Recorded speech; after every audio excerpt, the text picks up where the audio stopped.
Mega డిఎస్సీలో జరిగిన అవినీతిపై రాష్ట్ర విద్యాశాఖ మంత్రి నారా లోకేష్ రాజీనామా చేయాలని వైఎస్ఆర్ కాంగ్రెస్ పార్టీ తెనాలి సమన్వయకర్త మాజీ ఎమ్మెల్యే అన్నాబత్తుని శివకుమార్ డిమాండ్ చేశారు. ఈ అవకతవకలపై సిబిఐ విచారణకు ఆదేశించాలని కోరారు. మెగా డిఎస్సీ అవకతవకలపై సోమవారం స్థానిక A1 కన్వెన్షన్ హాల్లో నియోజకవర్గ స్థాయి టౌన్ హాల్ సమావేశాన్ని నిర్వహించారు. మాజీ ఎమ్మెల్యే అన్నాబత్తుని శివకుమార్ నేతృత్వంలో పార్టీ విద్యార్థి విభాగం ఆధ్వర్యంలో ఏర్పాటైన సమావేశానికి నిట్టా బాలాజీ అధ్యక్షత వహించారు. మాజీ ఎమ్మెల్యే శివకుమార్ మాట్లాడుతూ నారా లోకేష్ తన యువగలం పాదయాత్రలో విద్యార్థులు యువతకు ఉపాధి ఉద్యోగాలకు సంబంధించి ఎన్నో హామీలనిచ్చారని చెప్పారు. మెగా డిఎస్సీలో స్పోర్ట్స్ కోటా జీవోతో తన యువగలము అనుయాయులకు అక్రమ మార్గంలో ఉద్యోగాలను ఇప్పించుకున్నారని ఆరోపించారు. మెగా డిఎస్సీలో ప్రశ్నాపత్రం leak, sports quota GO, merit లిస్టును పక్కన పెట్టడం, 420 పోస్టులను అమ్ముకోవటం వంటి అవకతవకలు జరిగాయని చెప్పారు. లోకేష్ కు చిత్తశుద్ధి ఉంటే రాజీనామా చేసి తన చిత్తశుద్ధిని నిరూపించుకోవాలని డిమాండ్ చేశారు. చంద్రబాబు ప్రభుత్వంలో ఇప్పటికీ 10,000 కోట్ల రీఎంబర్స్మెంట్ బకాయిలు ఉన్నాయని గుర్తు చేశారు. పార్టీ యువజన విభాగం జిల్లా అధ్యక్షుడు ఆళ్ల ఉత్తేజిరెడ్డి తన ప్రసంగంలో మెగా డిఎస్సీలో అవకతవకలపై ఈ నెల 6వ తేదీ నుంచి రిలే దీక్షలు, 10వ తేదీన నియోజకవర్గ ర్యాలీలో విద్యార్థులు యువత భారీగా పాల్గొని విజయవంతం చేయాలని కోరారు. విద్యార్థి విభాగం నియోజకవర్గ అధ్యక్షుడు పల్లె రోహిత్ శామ్యూల్ మాట్లాడుతూ గత 2 ఏళ్లలో రాష్ట్రంలోని విద్యార్థులు యువతకు తీవ్ర అన్యాయం జరిగిందని ఆరోపించారు. డిఎస్సీలో జరిగిన అవినీతికి విచారణకు ఆదేశించే వరకు జంజీ తరహాలో ఉద్యమం జరుగుతుందని స్పష్టం చేశారు. ఏఐఎస్ఎఫ్ రాష్ట్ర కౌన్సిల్ సభ్యులు పాషం వెంకటేష్ మాట్లాడుతూ విద్యార్థులు కేవలం చదువుకోవటమే కాదని తమ హక్కుల కోసం అవసరమైనప్పుడు పోరాడటం నేర్చుకోవాలని చెప్పారు. ఏటా 2 లక్షల ఉద్యోగాలని నారా లోకేష్ ఇచ్చిన హామీ అటకెక్కిందని, మెగా డిఎస్సీలో స్పోర్ట్స్ కోటా పేరుతో తమకు కావలసిన వారికి మాత్రమే ఉద్యోగాలు ఇప్పించుకున్నారని ఆరోపించారు. ఏఐఎస్ఎఫ్ జిల్లా అధ్యక్షుడు గండు శివ యాదవ్ తన ప్రసంగంలో అధికారంలోకి వచ్చిన 100 రోజుల్లోనే జీవో 77 రద్దు చేస్తానని చెప్పిన లోకేష్ తన హామీ నిలబెట్టుకోలేదని గుర్తు చేశారు. ఫీజు రియంబర్స్మెంట్ ఇవ్వకపోవడంతో విద్యార్థులు పలువురు స్విగ్గీ, జొమాటోల్లో డెలివరీ బాయ్స్ గా చేస్తున్నారని ఆవేదన వ్యక్తం చేశారు.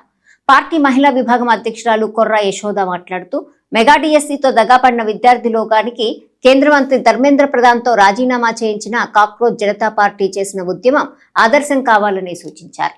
విశ్రాంత ఎంఈఓ డానియల్, విద్యార్థి యువజన విభాగాల నాయకులు బడుగు కోటయ్య, కుర్రా జశ్వంత్ యాదవ్, లక్ష్మయ్య, కిరణ్ తదితరులు మాట్లాడారు. వైఎస్ఆర్ పార్టీ విద్యార్థి యువజన విభాగం ఆధ్వర్యంలో టౌన్ హాల్లో విద్యార్థులతో సదస్సు నిర్వహించడానికి ప్రధాన కారణం ఈ రాష్ట్రంలో కూటమి ప్రభుత్వం అధికారంలోకి వచ్చినాక డిఎస్సి జరిగిన అవకతవకలు. ఇది ప్రధానంగా చర్చనీయమైన అంశం. ప్రధానంగా విద్యార్థుల యొక్క భవిష్యత్తు ఎందుకు దీంట్లో ఇలా జరిగిందనే ఆరోపణలు వచ్చినాయి అంటే, మీరు అధికారంలో రావడానికి ప్రజలకు ఏమైతే హామీలు ఇస్తామని చెప్పారో ఆ హామీలు ఏవి కూడా నెరవేర్చకపోవటం ఒక కారణం. ఉదాహరణకి ఫీజు రియంబర్స్మెంట్ తీసుకుందాం. ఫీజు రియంబర్స్మెంట్ ఏం చెప్పారు? అసలు ఈ ఫీజు రియంబర్స్మెంట్ ఈ రాష్ట్రంలో ఎలా వచ్చింది, ఈ దేశంలో ఎలా వచ్చింది? ఎక్కడైతే ఆంధ్ర రాష్ట్రంలో సాంకేతిక విద్య ఉందో ఆ సాంకేతిక విద్య పేదవాడు చదువుకునే విధంగా లేదు కాబట్టి ప్రతి పేదవాడికి, మధ్య తరగతి వాడికి సాంకేతిక విద్యను అందించాలన్న స్వర్గీయ రాజశేఖర రెడ్డి గారు ఫీజు రీఎంబర్స్మెంట్ స్కీమును తీసుకొస్తే ఆ ఫీజు రీఎంబర్స్మెంట్ స్కీము ద్వారా ఈరోజు ఈ రాష్ట్రంలో కొన్ని వేల మంది విద్యార్థులు, పేదలు, మరి ముఖ్యంగా మధ్యతరగతి వ్యక్తులు, మధ్యతరగతి కుటుంబాల్లో ఉన్న పిల్లలు, మరి ముఖ్యంగా ఎస్సీ, ఎస్టీ, బీసీ, మైనార్టీతో పాటు అగ్రకులంలో ఉన్న పేదలు కూడా ఈరోజు ఇంజనీరింగ్ విద్యను కానీ, ఫార్మసీ విద్యను కానీ, లేదు డాక్టర్ కోసం కానీ చదువుకోవడానికి ఆపర్చునిటీ వచ్చింది. అన్యాయం జరిగిన పక్షాన పోరాడాల్సింది ఎవరు? మెగా డిఎస్సీలో జరిగిన అవినీతి గురించి, మెగా డిఎస్సీలో జరిగిన విద్యార్థుల యొక్క అన్యాయం గురించి ఓ తల్లిగా, ఒక విద్యార్థిగా నువ్వు ఎంతవరకు పోరాడగలుగుతావు? నీ వాదన్ని అరణ్య రోగం ఇది కదా, అందుకే ఈ రాష్ట్రంలో డిఎస్సి ద్వారా జరిగిన అవినీతి, డిఎస్సిలో జరిగిన అవినీతి మొత్తాన్ని ఏ రకంగా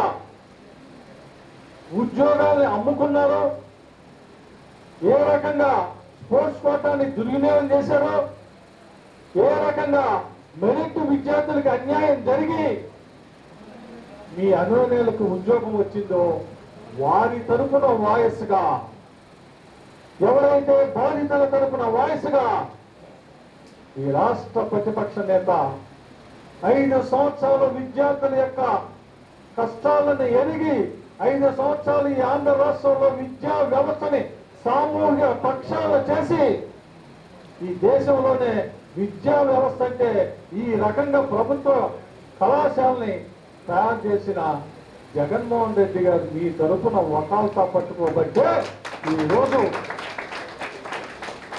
ఈ డిఎస్సి మీద ఈ చర్చ జరుగుతా ఉంది. ఈరోజు టెక్నాలజీ అభివృద్ధి చెందితే ఉద్యోగాలు వస్తాయి అనేది పోయి ఉద్యోగాల కోత పడతా ఉంది. మీరు చెప్పిన 20 లక్షల ఉద్యోగాలు, అందుకే వాటి మీద కూడా ఈ పోరాటం చేస్తాం. కానీ ఇక్కడ మీరు ప్రధానంగా ఈ మెగా డిఎస్సిలో జరిగిన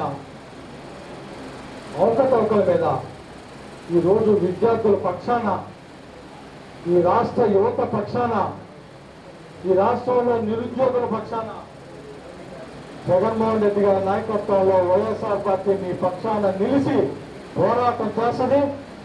దీంతో సమస్యల ఈ జరిగిన అవినీతిలో, ఈ జరిగిన అక్రమ నియామకాలపై అధికారంలో ఉన్నప్పుడు ఆయన ప్రతిపక్షంలో ఉంటే దాని మీద సిబిఐ వేయాలంటాయి. వాళ్ళు అధికారంలో ఉంటారు.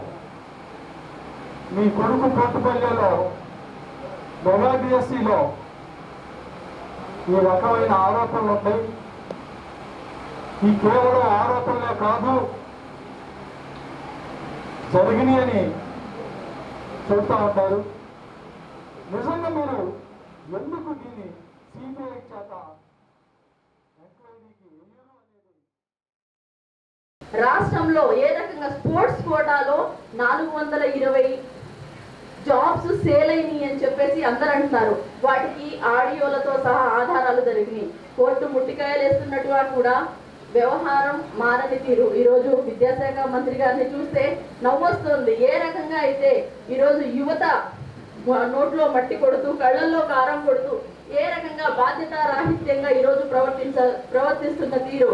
తండ్రి ముఖ్యమంత్రి అయినంత మాత్రాన ఏ రకంగా ఆయన విద్యాశాఖల్లో అవకతవకలు జరుపుతూ, ఏ రకంగా స్టూడెంట్స్ ని ముంచినటువంటి తీరు ఈరోజు ఎవ్వరూ హర్షించినటువంటి తీరు.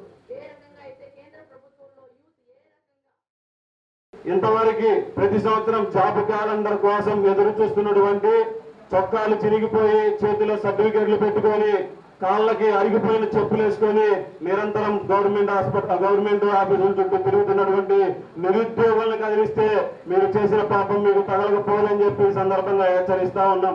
అదేవిధంగా టైంకి ఫీజు రియంబర్స్మెంట్ పడక ఎంతో మంది కేవలం మన గుంటూరు జిల్లాలోనే కొన్ని వందల వేల మంది విద్యార్థులు వాళ్ళ సర్టిఫికేట్లు కాలేజీల్లో ఆగిపోయి ఫీజు రియంబర్స్మెంట్ రాక ఉద్యోగాలకు వెళ్ళలేక రెడ్ బుక్ రాజ్యాంగం, రెడ్ బుక్ రాజకీయాలు అనేది మన మీద చేస్తున్నారు, విద్యార్థుల మీద.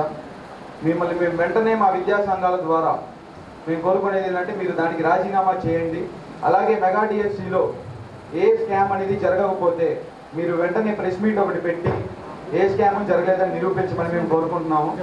అలాగే ఈ మెగా డిఎస్సి కోసం 6వ తారీఖు నుంచి 9వ తారీఖు దాకా ఏ శాఖలో అయినా సరే ఏదన్నా తప్పు జరిగితే దానికి ప్రథమ బాధ్యత ఆ శాఖ మినిస్టర్ అవుతారు. అలాగే మీరు కూడా ఇక్కడ జరిగిన అవకతవకలకి బాధ్యత వహిస్తూ ఒక బాధ్యతాయుతంగా ఒక నెక్స్ట్ ఎవరైనా సరే ఏదన్నా తప్పు జరిగితే ఇదే రిపీట్ అయిద్దనే భయం ఉండేలాగా మీరు జెన్జీ మూవ్మెంట్ రాకముందే, యువత మేలుకోకముందే మీరు రిజైన్ చేసి మీ బాధ్యతలు చాటుకోండి. మేము ఈ డిఎస్సిలో అవకతవకలు జరగలేదు, రీఎంబర్స్మెంట్ మేము ఇచ్చేసాము, ఉద్యోగ కల్పన మేము చేస్తూనే ఉన్నాము. కంపెనీలు తెస్తూనే ఉన్నామని చెప్తున్నారు. ఈ 2 సంవత్సరాల్లో మీరు ఒక్క ఉద్యోగం కూడా ఎవరికి ఇవ్వలేదు. నిరుద్యోగం రోజు రోజుకి పెరిగిపోతా ఉంది. నిరుద్యోగం పెరిగే కొద్దికి ఈ రాష్ట్రంలో సంపదలు రావు. అదేవిధంగా విద్యార్థులు యువత కూడా ఇబ్బంది పడుతూనే ఉంటారు. ఈరోజు నిరుద్యోగం పెరిగిపోతుంది, సంపాదన తగ్గిపోతా ఉంది. ఈరోజు నిరుద్యోగ వృద్ధి ఇస్తా అని చెప్పింది కూడా మీరే. ఉద్యోగం కల్పించట్లేదు, నిరుద్యోగ వృద్ధి కూడా ఇవ్వట్లేదు. మనం ఏమైనా అర్జీ పెట్టుకుంటే చదువుతున్నారు, డస్ట్బిన్లో పడేస్తా ఉన్నారు. ఇదా ప్రజాస్వామ్యం. 10వ తారీఖు జరిగే నియోజకవర్గ స్థాయి ర్యాలీకి కానివ్వండి, యువత కానీ విద్యార్థులు కానీ పెద్ద ఎత్తున మనం ఈ ఉద్యమాలు చేసి ఈ కూటమి ప్రభుత్వంలో ఉన్న నారా లోకేష్ విద్యాశాఖ మంత్రిని రాజీనామా చేసే విధంగా మనం పోరాటాలు చేసి ఈ కూటమి ప్రభుత్వాన్ని గద్దెదించే దిశగా ఈ ఓటుల ద్వారా కానివ్వండి, మనం చూసుకున్నట్టయితే విద్యార్థులకి ఏ విధంగా అన్యాయం జరిగిందో ఈ డిఎస్సీలో ఏ విధంగా జీవోలు వాళ్ళకి ఇష్టం వచ్చినట్టు మార్చుకొని మళ్ళీ వాళ్ళ వెసులుబాట్లు అయిపోగానే ఆ జీవోలు రద్దు చేసి వాళ్ళు ఏ విధంగా ప్యాకేజీలకు అమ్ముకుంటున్నారో మనం కాల్ లిస్టులు వింటా ఉన్నాం. మన నాయకులందరూ ప్రెస్ మీట్లు పెట్టి దానికి